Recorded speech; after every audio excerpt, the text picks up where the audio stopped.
گیا کہ امام مسلم بن عقیل کوفہ میں آئے ہیں اور لوگ جوق در جوق ان کے ہاتھ پر بیعت کر رہے ہیں، امام حسین کی بیعت لے رہے ہیں۔ تو انہوں نے دوسرے دن خطبہ دیا تھا اور کہا تھا کہ اے کوفہ والو، مجھے ڈر ہے یزید کو یہ خبر پہنچے گی تو وہ تم سب سے سختی کرے گا اور پھر کوفہ والوں کی جان و مال خطرے میں ہوں گے۔ تو وہاں پر ایک شخص بیٹھا ہوا تھا جو یزید کا چمچا تھا، اس نے نعمان بن بشیر سے کہا آپ تو بڑے کمزور آدمی ہیں، مسلم بن عقیل کو بلا کر مار ڈالو، ختم کر دو، قتل کر دو، معاملہ ہی ختم ہو جائے گا۔ نعمان بن بشیر صحابی ہیں، کہتے ہیں اے ظالم تو کس انداز سے مجھے مشورہ دے رہا ہے؟ کہا تب تو پھر آپ کمزور لوگوں میں، ذلیل لوگوں میں، عزت والے لوگوں میں نہیں ہیں۔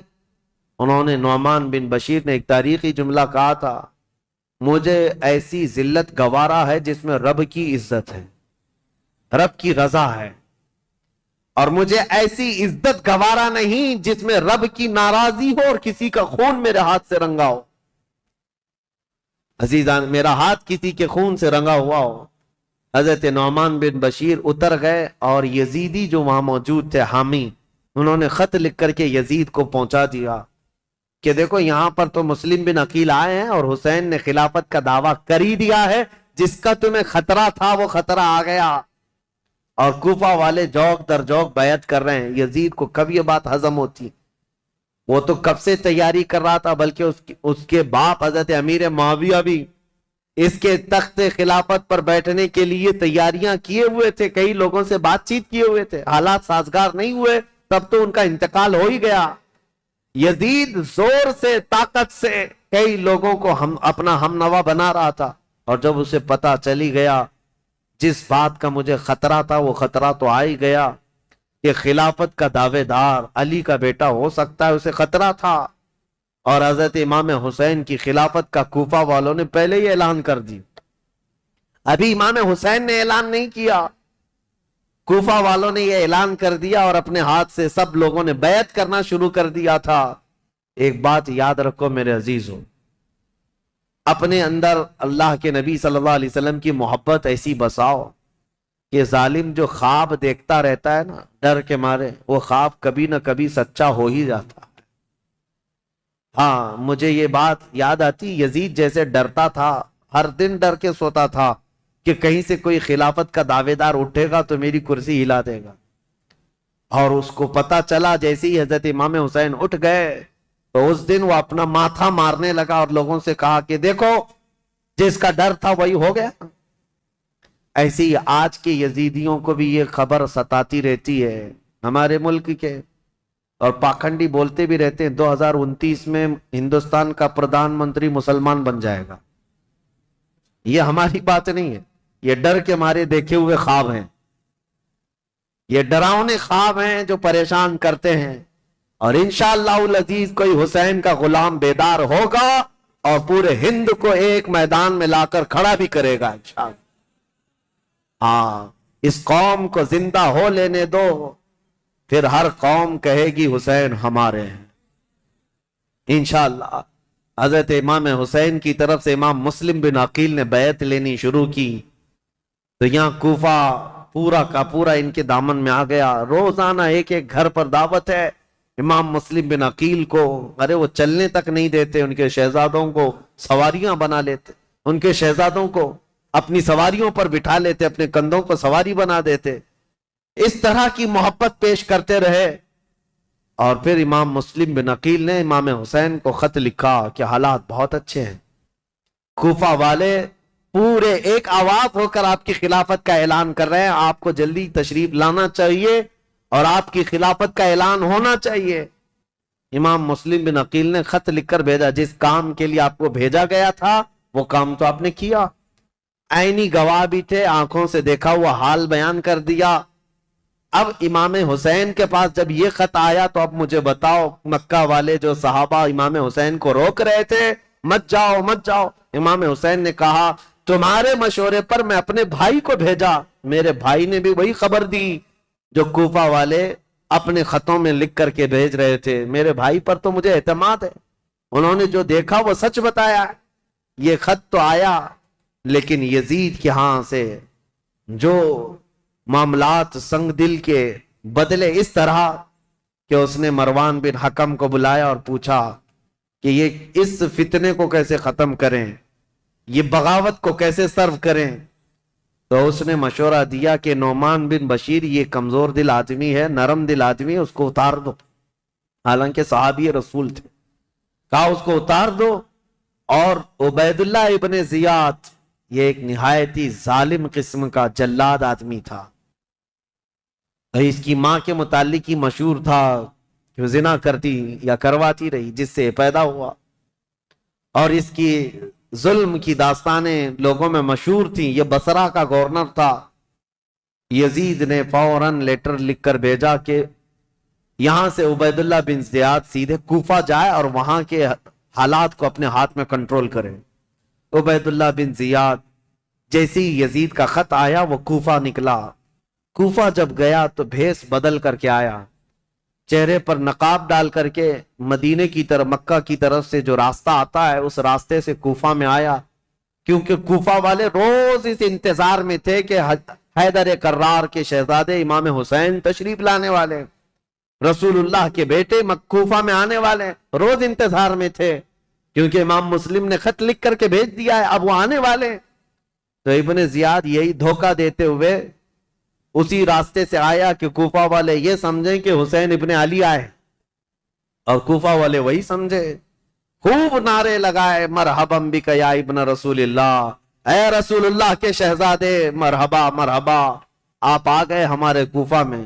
یہ ظالم کچھ بھی نہیں جواب دیتا تھا، پردہ ڈالے ہوئے جلوس میں چلتا رہا اونٹنی پر بیٹھ کر، اور جب دارالخلافہ پہنچا یا گورنر ہاؤس پہنچا تو وہاں پہنچتے ہی گورنر ہاؤس میں اندر گیا، دروازہ بند کیا، چھت پر کھڑے ہو کر پھر خطبہ دیا اور کہا، اے لوگوں، یہ علی بن ابی طالب کا بیٹا حسین نہیں، میں عبید اللہ بن زیاد یزید کی طرف سے نیا گورنر بن کر آیا ہوں۔ نعمان بن بشیر کو معزول کیا جاتا ہے، آج سے کوفہ کے سارے معاملات میرے ہاتھ میں ہوں گے۔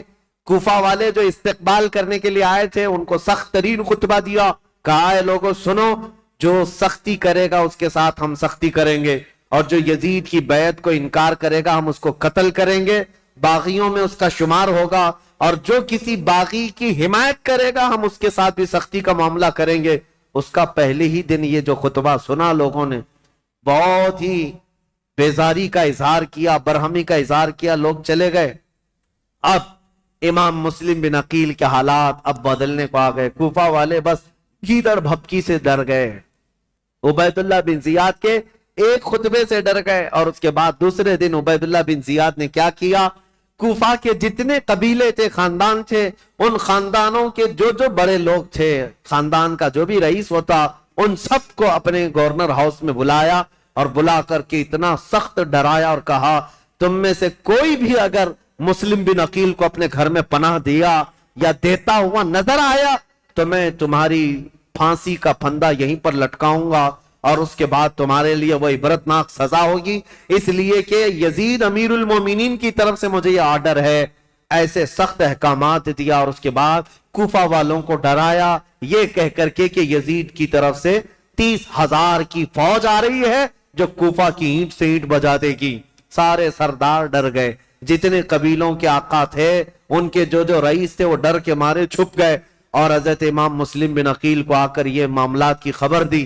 امام مسلم بن عقیل جس گھر میں تھے، عبید اللہ مختار بن عبید جس کے گھر میں تھے، وہاں سے آپ ہجرت کر گئے، وہاں سے نکل گئے کہ یہاں رہنا اچھا نہیں، تو وہاں سے نکل کر کے ایک بہت ہی عمر دراز صحابی تھے کوفہ میں، ہانی بن عروہ، ان کے گھر گئے۔ یہ محب اہل بیت تھے، خاندان نبوت کے چاہنے والے تھے۔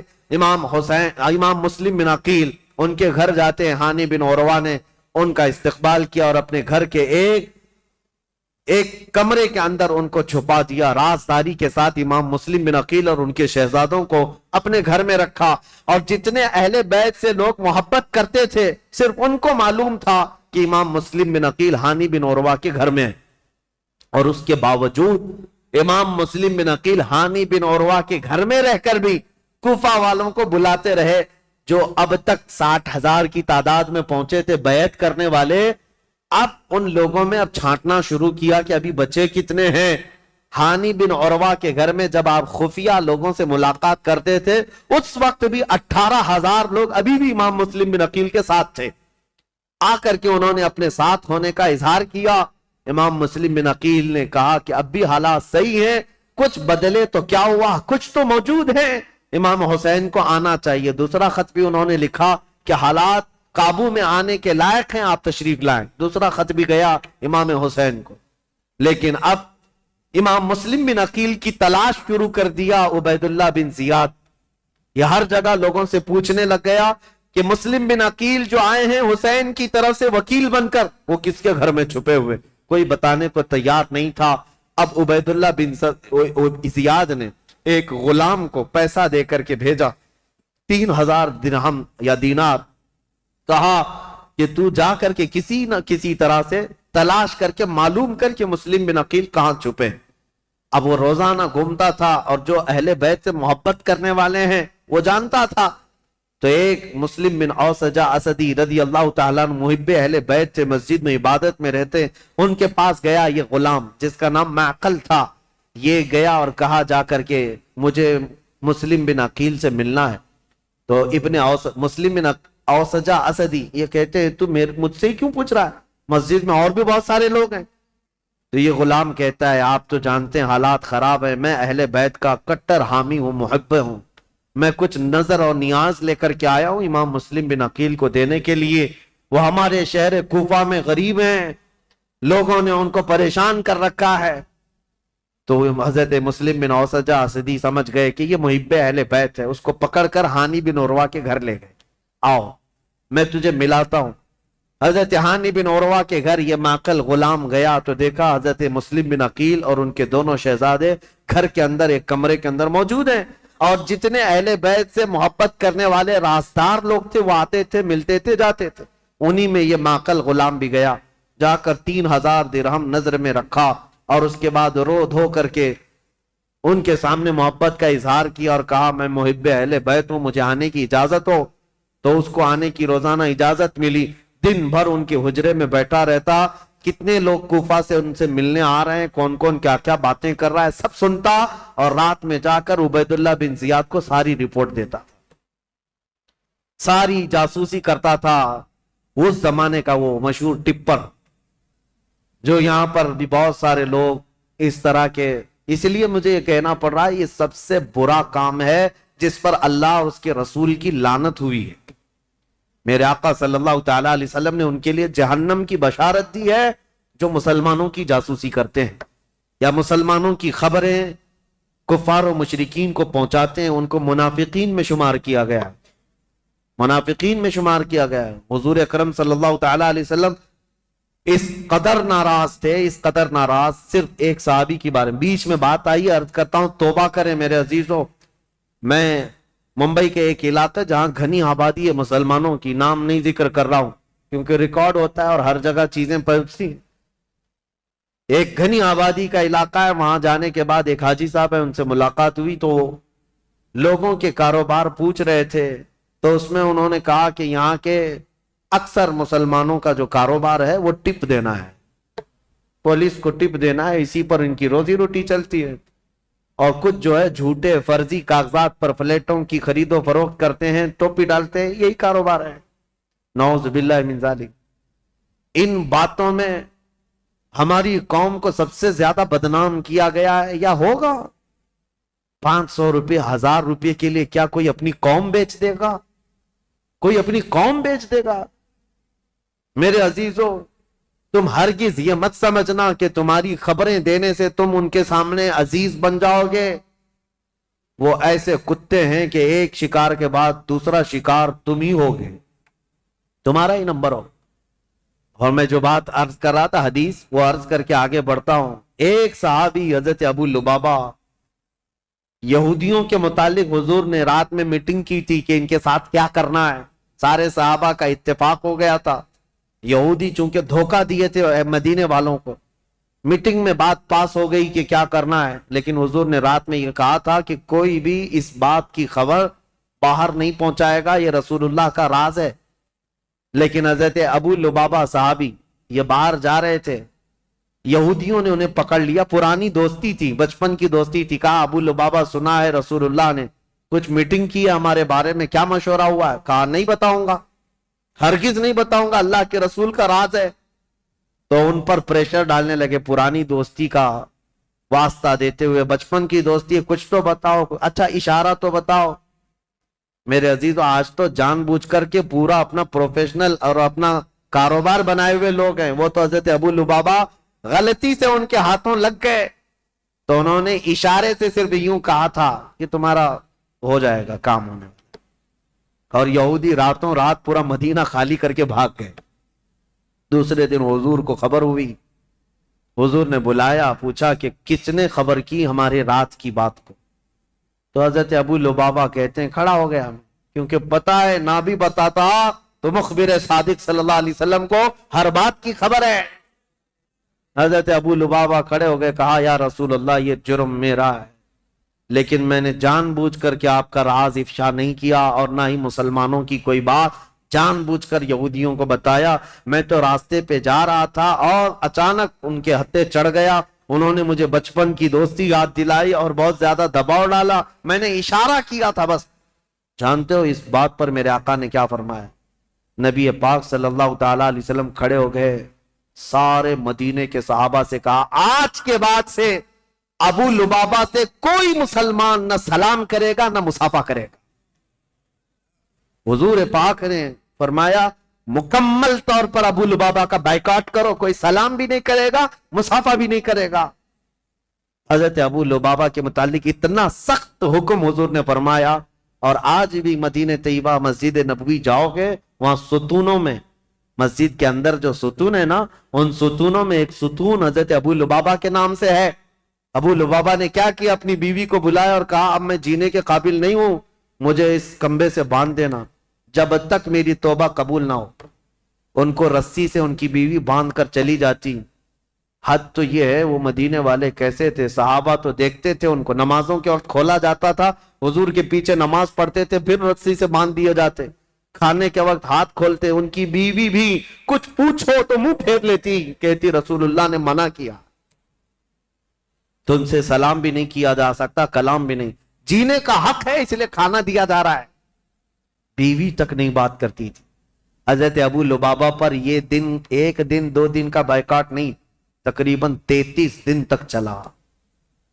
حضور نماز پڑھاتے تھے لیکن ان سے ملتے نہیں تھے، اور اللہ رب العزت ان کی توبہ کا اعلان فرماتا ہے. حضور پر وحی آتی ہے جن سے یہ غلطی ہو گئی، اے رسول اللہ نے انہیں بخش دیا، معاف کر دیا.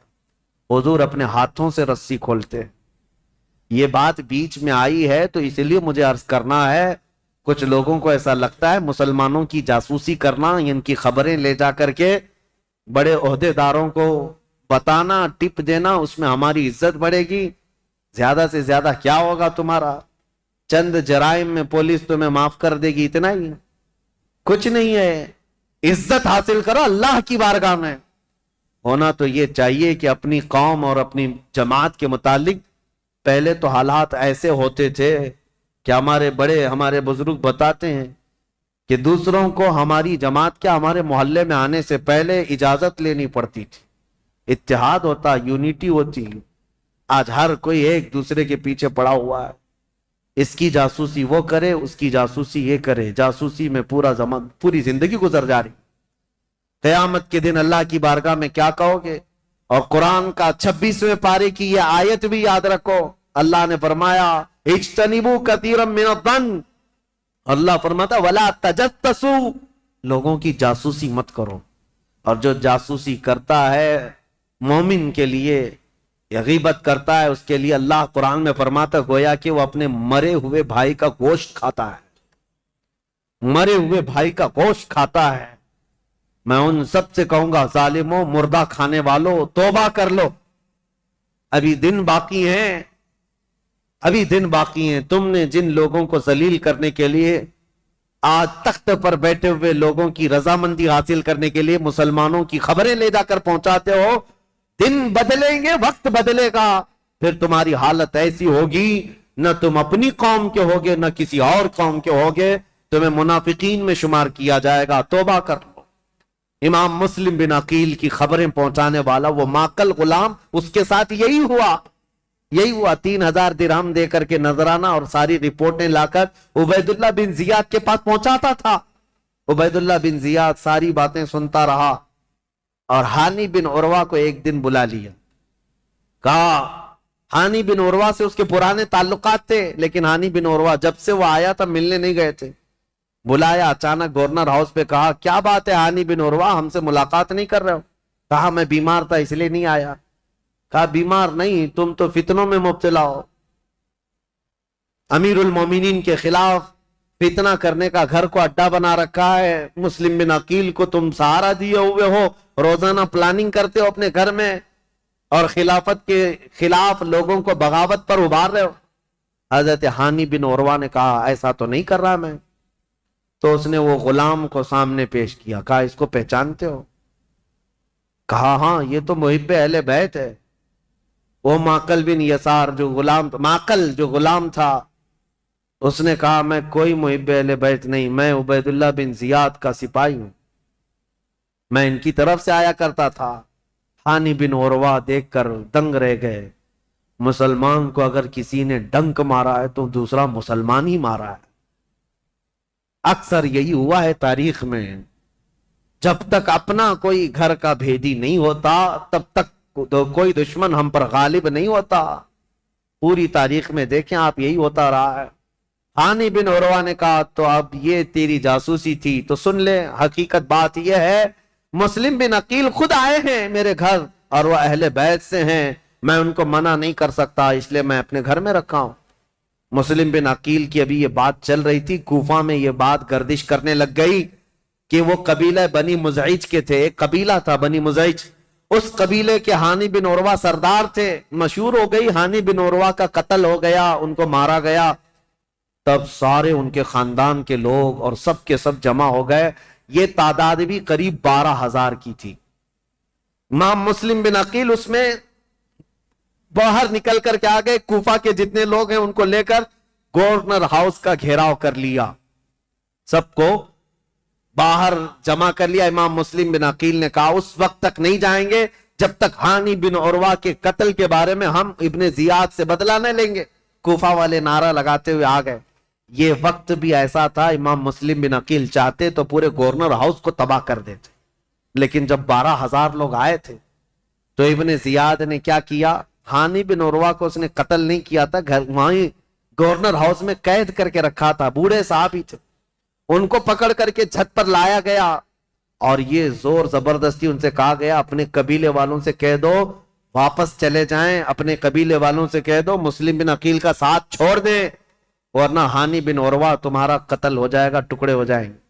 ہانی بن عروہ چھت پر آئے اور اعلان کیا ہے لوگوں میں زندہ ہوں، مجھے نہیں مارا گیا ہے، لیکن بات یہ ہے فتنہ و فساد ہو رہا ہے، تم لوگ سب منتشر ہو جاؤ۔ تو ابن زیاد کی طرف سے ایک آدمی کھڑا ہوا کہ بنی مزیج کے لوگوں تم سے ابن زیاد کی کوئی دشمنی نہیں ہے، ہانی بن عروہ کا وہ دوست ہے، تم سب مسلم بن عقیل سے دور ہو جاؤ، ہانی بن عروہ کو کوفہ میں ایک عزت دار عہدہ دیا جائے گا اور ان کو یہاں پر عزت و تکریم سے نوازا جائے گا۔ قبیلے کے سارے لوگ نکل گئے۔ یہی وہ تاریخ ہے جب امام مسلم بن عقیل رات کو نماز پڑھانے کے لیے کھڑے تھے، عشاء کی 12,000 لوگ تھے، رات بھر یہ قضیہ چلتا رہا اور سارے قبیلے بنی مزیج کے اور کوفہ والے چھوڑ کر کے جاتے رہے۔ صبح کے وقت امام مسلم بن عقیل کے پیچھے فجر میں صرف 3 لوگ باقی تھے، 3 لوگ باقی رہ گئے۔ تاریخ میں ایسا باپ کبھی سنا ہے اپنے 12,000 لوگ ایک بیت چھوڑ کر کے جائیں اور 3 لوگ باقی رہ جائیں؟ یہ رسول اللہ کے خاندان والوں کا بہت عظیم امتحان تھا۔ امام مسلم بن عقیل نے دیکھا کہ سارے چھوڑ کر چلے گئے، لیکن ہوا کیا، سب کے جانے کے بعد حضرت امام مسلم بن عقیل اب تیسرا گھر ڈھونڈنے والے تھے کہ کسی کے گھر تو رکوں جا کر۔ پہلے مختار بن عبید کے گھر میں تھے، دوسرے ہانی بن عروہ کے گھر میں، اب حضرت امام مسلم بن عقیل جہاں سے گزرتے تھے کوفہ والے اپنا گھر بند کر دیتے تھے، کوفہ والے گھر بند کر دیتے، ان کی وجہ سے ہمارے اوپر عذاب آ جائے گا، یہ ابن زیاد ہمیں چھوڑے گا نہیں، ہمیں مار ڈالے گا۔ امام مسلم بن عقیل گھومتے رہے، پھرتے رہے، دن بھر کسی نے آپ کے لیے دروازہ نہیں کھولا، کوئی دروازہ نہیں کھولا، بھوکے اور پیاسے کوفہ میں. یہ وہ کوفہ ہے جو 3 دن میں بدل گیا. عبید اللہ بن زیاد کے آتے ہی پورے لوگوں کی طبیعت چینج ہو گئی. ایک عورت تھی طوعا نام کی، وہ اہل بیت سے محبت کرنے والی، امام مسلم بن عقیل کو دیکھتی ہے اور لے کر کے آ جاتی ہے، میرے گھر میں رک جائے، چاہے پورا زمانہ مخالف ہو جائے میں اپنی جان کی بازی لگا دوں گی، لیکن رسول اللہ کے گھر والوں کو اس طرح میں راستوں پر گھومتا پھرتا نہیں دیکھ سکتی، آپ آئیں میرے گھر. امام مسلم بن عقیل اس عورت کے گھر گئے. یہ عورت بڑی جانثار تھی. اب ادھر ہوا یہ کہ ہانی بن عروہ کا قبیلہ تو چلا گیا. اب ہانی بن عروہ کو جو اس نے دعویٰ کیا تھا کہ ان کو عزت سے نوازا جائے گا، کچھ نہیں. ان کو دوسرے دن کھڑا کیا گورنر ہاؤس میں، کہا مسلم بن عقیل کو میرے حوالے کر دو. ہانی بن عروہ نے کہا میں اپنا سارا گھر اور اپنی جان تیرے حوالے کر سکتا ہوں، مسلم بن عقیل کو تیرے حوالے نہیں کروں گا. اب ان کی دوستی بھی ختم ہو گئی. ہانی بن عروہ نے جب ایسی سختیاں کی تو عبید اللہ بن زیاد نے فوجیوں سے کہا کہ اس بوڑھے کو باہر لے جاؤ اور رسی سے باندھ کر کے راستوں پر کھینچو تاکہ کوفہ والے دیکھتے رہے. ہانی بن عروہ کو عبید اللہ بن زیاد کے ظالم فوجی رسیوں سے باندھ کر کوفہ کی گلیوں میں کھینچتے رہے. صحابی رسول ہیں، بوڑھے صحابی تھے، 80 سال کی عمر تھی. جب گلیوں میں کھینچا جاتا تھا وہ کھڑے ہو کر پوچھتے تھے، چیختے تھے کوئی ہے، کوئی مجھے لاٹھی تو دے دے، کوئی رسی تو دے دے، میں کسی سے حفاظت کر لوں. ان کا خود کا قبیلہ بھی قریب آنے کو تیار نہیں، یہاں تک کہ گھماتے پھراتے ان کو گورنر ہاؤس پر لایا گیا. جب انہوں نے سخت جملے کہے، اے عبید اللہ بن زیاد سن لے، میں گواہی دیتا ہوں تو کذاب ابن کذاب ہے، اور جس کی خلافت کا تو دعویٰ کرتا ہے یزید، وہ سب سے بڑا دجال ہے، کذاب ہے. اس بات پر عبید اللہ بن زیاد نے حکم دیا اور ہانی بن عروہ رضی اللہ تعالیٰ عنہ کو پٹک کر کے قتل کر دیا گیا. صحابی رسول کو شہید کر دیا گیا.